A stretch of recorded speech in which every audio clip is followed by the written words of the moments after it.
राज्याच्या अधिवेशनामध्ये BLO duty रद्द करण्याचा मुद्दा मांडल्यानंतर सुद्धा शिक्षकांवरती काम स्वीकारण्यासाठी दबाव टाकला जातोय असा आरोप आमदार ज्ञानेश्वर म्हात्रे यांनी केला आहे। अधिकाऱ्यांकडून गुन्हा दाखल करण्याच्या धमक्या दिल्या जात असल्याचं सांगत त्यांनी 4 मार्च 2026 रोजी पुन्हा सभागृहात प्रश्न उपस्थित केला आहे। 10वी-12वीच्या परीक्षा सुरू असताना शिक्षकांवरती अतिरिक्त जबाबदारी टाकू नये, तसंच कुठल्याही शिक्षकांवरती गुन्हा दाखल करू नये असे निर्देश कलेक्टरांना द्यावेत अशी मागणी माननीय मुख्यमंत्र्यांकडे केली आहे। पुढे कोणत्याही शिक्षकांना BLO काम देऊ नये अशी विनंती सुद्धा त्यांनी केली आहे।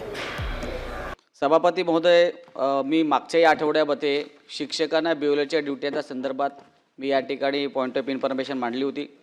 माननीय मुख्यमंत्री महोदय या ठिकाणी आहेत म्हणून त्यांना विनंती करेन की आदरणीय साहेब, या ठिकाणी 10वी आणि 12वीच्या परीक्षा सुरू आहेत आणि शिक्षकांना BLOचं काम दिलं जात आहे।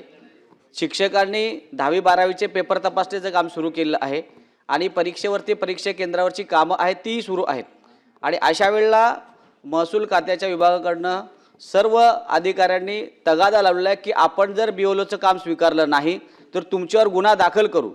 अधिकारी वर्गही काही नगरपालिकेचे त्या संदर्भात थांबलेले आहेत, पण त्यांच्यावर कलेक्टरांनी असे आदेश काढलेत की यांच्यावर सुद्धा गुन्हे दाखल करावेत।